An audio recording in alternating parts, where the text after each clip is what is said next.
बहुत समय पहले की बात है।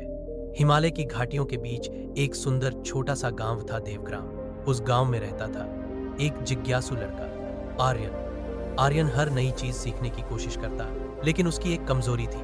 वह किसी भी काम में टिकता नहीं था। अगर वीणा बजानी शुरू करता और सुर बिगड़ जाते तो तुरंत छोड़ देता। अगर खेत में हल चलाना सीखने जाता और बैल काबू में ना आते तो कह देता, यह मेरे बस की बात नहीं। गांव वाले अक्सर कहते, लड़का समझदार है पर उसमें धैर्य नहीं है, ऐसा बच्चा कभी आगे नहीं बढ़ सकता।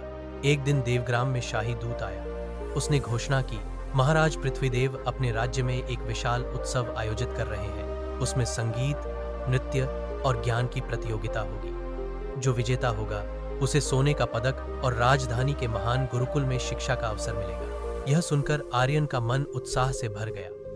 वह हमेशा से गुरुकुल में पढ़ने का सपना देखता था, लेकिन तुरंत उसके मन में डर बैठ गया। मैं तो कोई काम पूरा ही नहीं कर पाता, इतनी बड़ी प्रतियोगिता में कैसे सफल होऊंगा। उसी समय गांव में एक वृद्ध साधु आए, महर्षि आनंद। उन्होंने आर्यन की आंखों में निराशा देखी और मुस्कुराकर कहा, बेटा, संसार की हर कला एक ही मंत्र से निखरती है, अभ्यास। आर्यन ने पूछा, क्या केवल अभ्यास से असंभव भी संभव हो सकता है? महर्षि बोले, हाँ, अभ्यास ही असंभव को संभव बनाता है। सुनो, मैं तुम्हें 2 कथाएं सुनाता हूं। पहली कथा, अधूरा कुआं। एक किसान था जो अपने खेत के लिए पानी का स्रोत ढूंढ रहा था। उसने कुआं खोदना शुरू किया। 5 फीट खोदा, पानी नहीं निकला तो जगह बदल दी। दूसरी जगह 10 फीट खोदा, फिर हार मान ली। तीसरी जगह, चौथी जगह हर बार अधूरा छोड़ दिया। गांव का दूसरा किसान रोज उसी जगह मेहनत करता रहा। उसने 40 फीट गहराई तक खोद डाला और अंततः ठंडा मीठा पानी फूट पड़ा। महर्षि बोले, जो बार बार दिशा बदलते हैं उन्हें मंजिल नहीं मिलती, पर जो धैर्य से लगे रहते हैं सफलता उनके कदम चूमती है। आर्यन चुप हो गया। उसके मन में बात गहराई तक उतर गई। सच है, मैं भी तो हर बार बीच में हार मान लेता हूं। दूसरी कथा, राग का साधक। महर्षि बोले, क्या तुमने रागराज कविराज का नाम सुना है? वे महाराज पृथ्वीदेव के दरबार के महान संगीतज्ञ थे, लेकिन क्या वे जन्म से इतने विलक्षण थे? नहीं। उनके गुरु स्वामी वसुधर ने उन्हें वर्षों तक अभ्यास कराया। कभी स्वर बिगड़ते, कभी गला बैठ जाता, लेकिन कविराज हार नहीं मानते। दिन रात रियाज करते रहे। आखिर अभ्यास ने उन्हें ऐसा सिद्ध बना दिया कि उनके गायन से दीपक जल उठते और मेघ बरस पड़ते। महर्षि ने कहा, प्रतिभा तो हर किसी के भीतर होती है, पर उसे निखारने का काम केवल अभ्यास करता है। उस रात आर्यन को नींद नहीं आई। सुबह होते ही उसने निर्णय लिया, अब मैं कोई भी काम अधूरा नहीं छोड़ूंगा।